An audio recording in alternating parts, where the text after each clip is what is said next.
അള്ളാഹുവിൻ്റെ റഹ്മത്ത്. നമ്മൾ എത്ര മോശമാണെങ്കിലും അള്ളാഹു തന്നെ പറഞ്ഞത്, നിങ്ങൾ അള്ളാഹുവിൻ്റെ റഹ്മത്തിനെ തൊട്ട് ആശ മുറിയാൻ വേണ്ടി പാടില്ല.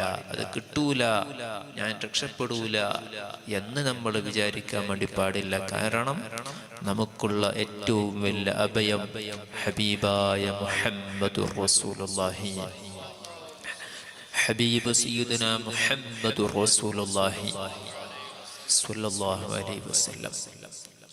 ആ മുത്തുനബി തങ്ങളുടെ പേരിലുള്ള മജ്ലിസ് ആണ്. അവിടുത്തെ പേരിൽ സ്വലാത്ത് ചൊല്ലാൻ വേണ്ടി നാം ഒരുമിച്ച് കൂടിയവരാണ്. മുഅ്മിനീങ്ങൾ, ആണുങ്ങൾ, പെണ്ണുങ്ങൾ, എല്ലാ മാസവും ഈ മജ്ലിസിൽ വന്നുകൂടുന്ന പ്രിയപ്പെട്ട മുഅ്മിനീങ്ങളുണ്ട്, മുഅ്മിനത്തുകളുണ്ട്, പ്രായമുള്ളവരുണ്ട്.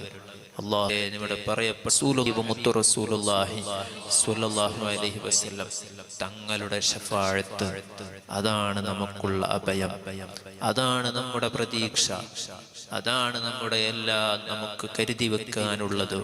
അല്ലാഹു നൽകി അനുഗ്രഹിക്കുമാറാകട്ടെ.